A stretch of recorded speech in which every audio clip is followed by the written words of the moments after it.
vamos organizar até o pensamento, né?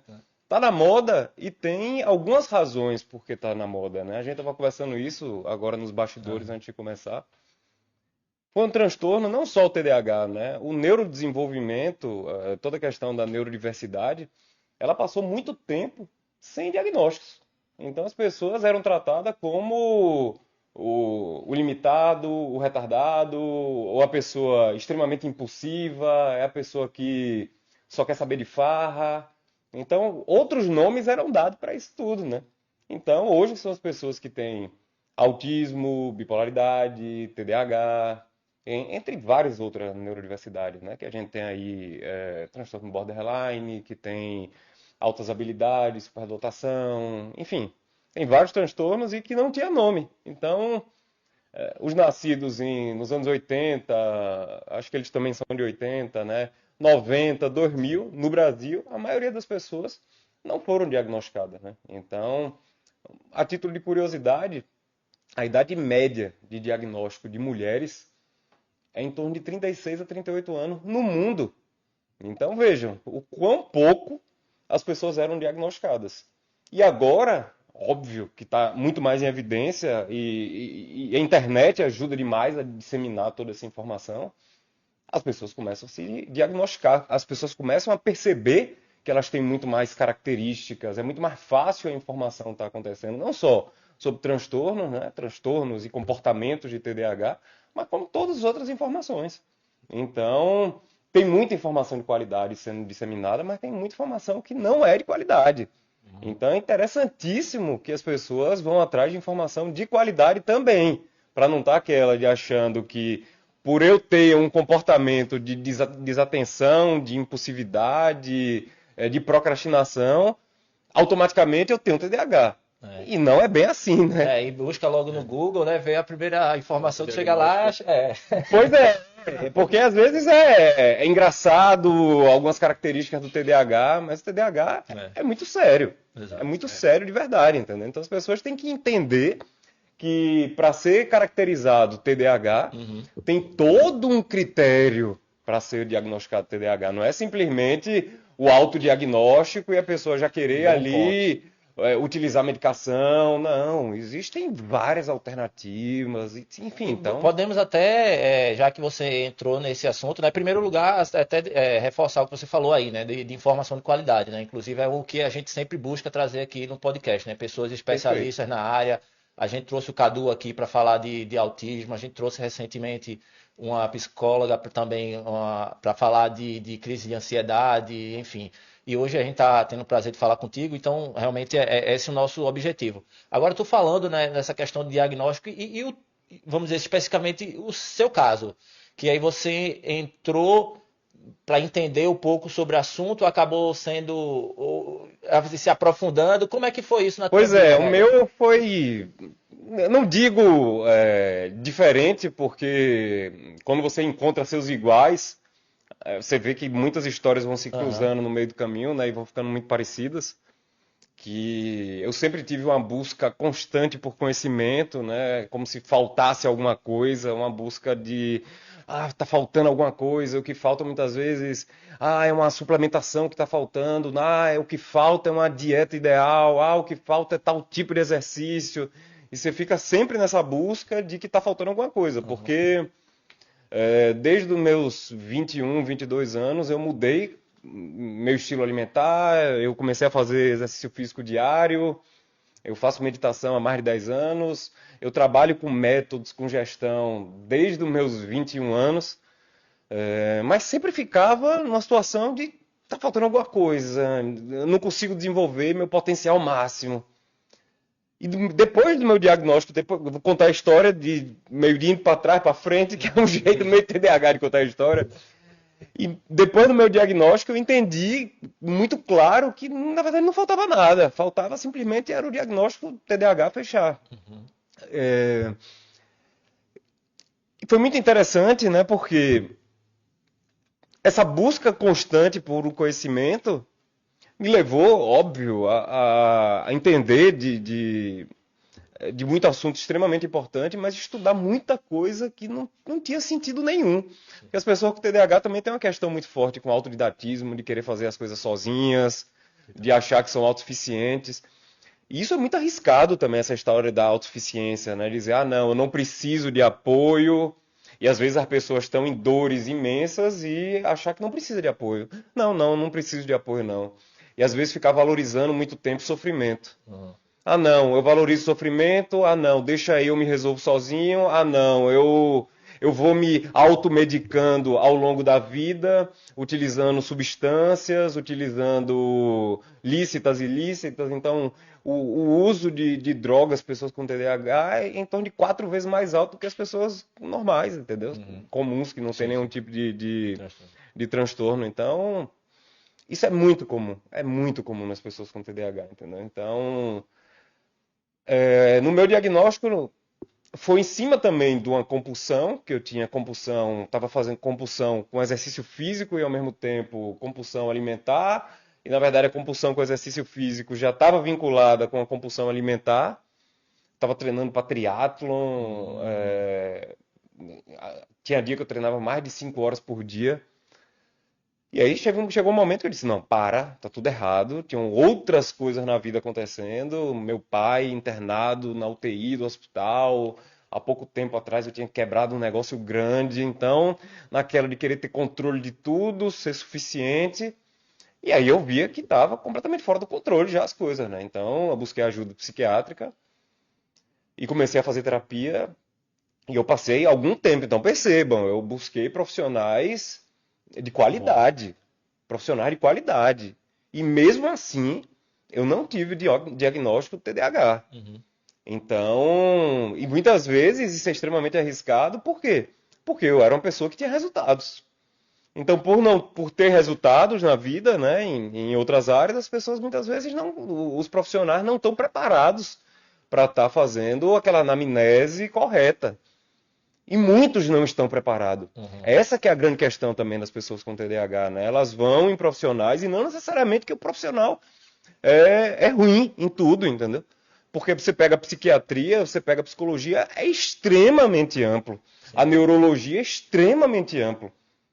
Então, o neurologista, o psiquiatra, o psicólogo, ele pode ser muito bom em alguma coisa, mas ele não conhece o TDAH. Então a quantidade de profissionais que eu vejo chegando dentro da minha página e começam a, a serem mesmo um seguidor da página, para aprender mesmo dentro da página, porque eu trago muita informação, que é informação minha, da minha vida vivencial, e eu faço muitas enquetes dentro da página. Então a página que hoje está com 280 mil seguidores. Então a informação ali da vida das pessoas meio que compilada. Mas eu vou estudando em cima de diversos estudos científicos do que tem de mais novo e postando ali também para as pessoas, entendeu? Então é uma coisa muito da vida científico junto, entendeu? E informação de muita qualidade. Então, várias pessoas para conseguir fechar um diagnóstico terminam passando por 2, 3, já vi casos de até 7 psiquiatras para conseguir realmente fechar um diagnóstico de TDAH. E muitas vezes são tratados como ansiedade, no meu caso, era compulsão alimentar, e outras pessoas como bipolar, como depressão, enfim. Então, se vocês acreditam que vocês têm um diagnóstico do que quer que seja, confiem em vocês. Se deem uma segunda alternativa, terceira alternativa, mas não desistam. Porque como vocês têm um diagnóstico correto, vocês vão saber o que é o tratamento para aquilo. E isso muda a vida. Porque existem diversos tipos de tratamento possível. Se um tratamento para você não deu certo, não tem problema. É só você ir para outro. Porque existem diversos tipos de tratamento possíveis. Existem diversos tipos de medicações para TDAH. Existem as medicações de primeira linha. Se as de primeira linha não der certo, existem associações de medicações. Mas não é só medicação. Lá na frente eu falo. Deixa eu voltar aqui um pouco para falar um pouco sobre o meu diagnóstico. Então, depois de mudar de psiquiatra 2 vezes por mudanças naturais que aconteciam ali dentro do processo que eu estava. Aí um outro psiquiatra virou para mim e fazendo aquele cruzamento de algumas informações, né? Porque tem todo um critério mesmo, um diagnóstico. Desculpa até te interromper. À vontade. Papo TDAH, isso aí. você não tem não, mas papo TDAH já está acostumado. Então, eu convivo hoje com centenas de pessoas com TDAH, viu? Então, assim, e até uma linha bem tênue, né, entre, que eu não sei se eu posso até falar de sintomas e comportamentos diferentes que são encontrados em diversos transtornos, né, porque, por exemplo, tu pode ter alguns sintomas ou comportamentos que está ligado com autismo ou com ansiedade, e aí realmente se tu para no primeiro laudo e acredita que é aquilo, realmente talvez o tratamento que você vai fazer é diferenciado e acaba que não vai... Perfeito essa sua posição. Então, mas o que eu quis dizer realmente é essa sua experiência, porra, muito bom tu falar isso, para as pessoas verem de verdade que é esse caminho que elas devem seguir, ó, ir atrás da primeira opinião, da segunda, fazer os testes que tiverem ser feitos, o tratamento também, o primeiro que não der, o segundo, mas obviamente depois a gente vai aprofundar, né? Mas, porra, eu queria só destacar isso aí. Muito bom essa posição. Eu vou falar aqui agora do meu diagnóstico. Quando eu fui diagnosticado, eu tive ali uma primeira negação no momento. Eu disse, peraí, eu tenho TDAH, eu não sabia nem que danado era TDAH. Não sabia nem o que era neurodiversidade, o que é e tal. Eu disse, mas peraí. Se eu já faço exercício físico, durmo bem, porque eu sempre fui uma pessoa que prezei, sempre não, né? Mais de 22 anos pra cá. Até hoje, sempre fui uma pessoa que prezou de fato por uma vida mais saudável, porque é o estilo de vida que eu vivo por decisão mesmo. Não, quero viver bastante, quero viver bem. Naquela primeira negação que eu tive ali no momento, depois de um tempo, não, eu vou estudar então sobre TDAH agora. O que é que precisa ser feito? Aí o médico falou, então, ele disse, você funcionou porque você tem hábitos bons, você usa gestão, usa métodos, por isso você funcionou. Eu disse, tá, falta o quê? Agora você tem que entender sobre TDAH. Eu disse, tudo bem, é isso que falta, vou fazer. Comecei a estudar profundamente sobre TDAH. Então isso fazem 4 anos, né? Faz 4 anos atrás eu disse, pronto, é agora, vou estudar sobre TDAH. Então virou assim minha missão. Na hora que eu disse, meu irmão, eu tenho isso. E eu tenho de verdade. E meu pai também tinha. Então veio toda aquela explosão dentro da cabeça, né? Era os comportamentos do meu pai que eu via que muitas vezes ele não conseguia segurar. E era isso que terminou impactando a minha vida também ali, junto com o meu lar, e que as pessoas não precisam passar por isso. O que falta muitas vezes, o transtorno, ele não é simplesmente um transtorno de atenção, e a gente vai falar também sobre esse ponto. É um transtorno pela desinformação. As pessoas não têm informação de qualidade. E pela informação de qualidade, as pessoas conseguem mudar a vida. E informação de qualidade é óbvio que muitas vezes dói, porque é a informação que o cara vai bater ali na vida dele, e não é simplesmente ter informação, né? Informação e tem que ter um aumento de consciência, tem que parar, respirar na hora que você quer alguma coisa por impulsividade, porque é a questão da comida que você quer, é a questão de jogar, são os vícios ou as coisas mais prazerosas no momento, vício em comida, ou o impulso maior, às vezes não é nem só um vício, né? Mas uma impulsividade no alimento, a impulsividade em comportamentos mais prazerosos, aí pode ser um vício em pornografia, ou sexo mesmo, sem nenhum tipo de proteção, enfim, qualquer tipo de comportamento mais arriscado, as pessoas com TDAH podem ter, e às vezes até pega uma moto, vai dirigir de uma forma extremamente imprudente, então as pessoas terminam... Prazer, né? Como? Tudo aquilo que libera o prazer, né? Exatamente. Aquela motivação mesmo, tá ali no high, entendeu? As pessoas... E isso termina gerando impactos na vida da pessoa e do meio que ela tá vivendo, entendeu? Então, é extremamente perigoso. É extremamente perigoso mesmo, apesar de ser um transtorno que muitas vezes é pouco validado pelas pessoas, entendeu? Porque vão achando ali que é uma coisa simples. Não preciso tratar. Eu não preciso tratar porque eu vou levando, entendeu? Às vezes as pessoas até romantizam isso, né? Romantizam. A gente tava até falando disso aí, meio em off, né? Que, pô, o cara acha legal. Que é legal ter TDAH, é legal ser esquecido, é legal ser meio... Você tem um toque. Destrambelhado, sai batendo nas coisas. Não é legal. Não é legal, entendeu? Não é legal. Você pode ter, quando você tá equilibrado, aí você pode realmente ter algumas coisas do TDAH que são virtuosas de verdade. Porque também tem um outro ponto E que aí a minha visão é a única vida possível que as pessoas têm. É a vida com TDAH. Então, como é que você faz para, apesar de ter TDAH, você conseguir explorar o melhor que você tem? E aí, essa é muito a minha visão, entendeu?